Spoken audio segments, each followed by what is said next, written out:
हजरत इब्न अब्बास रज़ से रवायत करते हैं, उन्होंने बयान किया कि नबी रात को ये दुआ मांगा करते थे कि आ अल्लाह, तेरे ही लिए हम्द है, तू ही आसमानों और ज़मीन का रब है।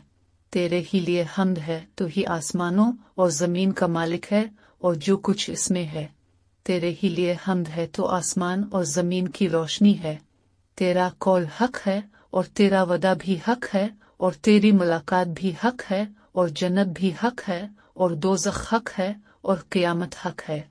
अल्लाह मैं तेरा मुती हूँ और तुझ पर ईमान लाया और तुझ पर ही भरोसा किया और तेरी ही तरफ रुजू किया। तेरी ही मदद से मैंने दुश्मनों का मुकाबला किया। तुझी से मैं झगड़े का इंसाफ चाहता हूँ, तो मेरे अगले और पिछले, ज़ाहिर पोशीदा गुनाहों को बख्श दे। तो मेरा माबूद है, तेरे सिवा कोई माबूद नहीं। हमसे साबित बिन मोहम्मद ने और उनसे सुफियान ने इसी तरह बयान किया और इतना ज्यादा बयान किया कि अंत उल हक व कुलुक उल हक। हजरत आयशा से रवायत करते हैं, उन्होंने कहा कि खुदा का शुक्र है जो तमाम आवाज़ों को सुनता है। तो अल्लाह ताला ने नबी पर यह आयत नाजिल फरमाई कि अल्लाह ने उसकी बात सुन ली जो अब से अपने शौहर के मुताल्लिक झगड़ा करती है। अबू मूसा से रवायत करते हैं, उन्होंने बयान किया कि हम लोग सफ़र में नबी के साथ थे।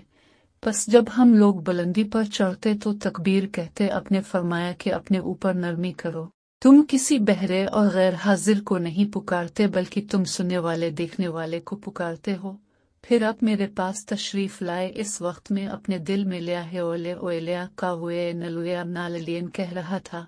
अपने मुझसे फरमाया कि ए अब्दुल्ला बिन कैस, तो लिया है ओलिया का हुए नलुया नालियन कह, इसलिए कि जन्नत के खजानों में से एक खजाना है। या फरमाया कि मैं तुमको जन्नत का खजाना न बतलाऊं। इस अमर का बयान के अल्लाह ताला के 199 नाम हैं।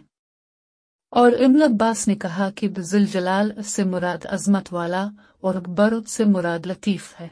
हजरत अबू हुरैरा रज़ से रवायत करते हैं, उन्होंने बयान किया कि रसूल अल्लाह ने फरमाया कि अल्लाह ताला के 99 नाम हैं। जो शख्स उन नामों को याद कर ले तो वो जन्नत में दाखिल होगा। एहसिना के मानी हैं हिफ्जना, यानी हमने इसको याद कर लिया।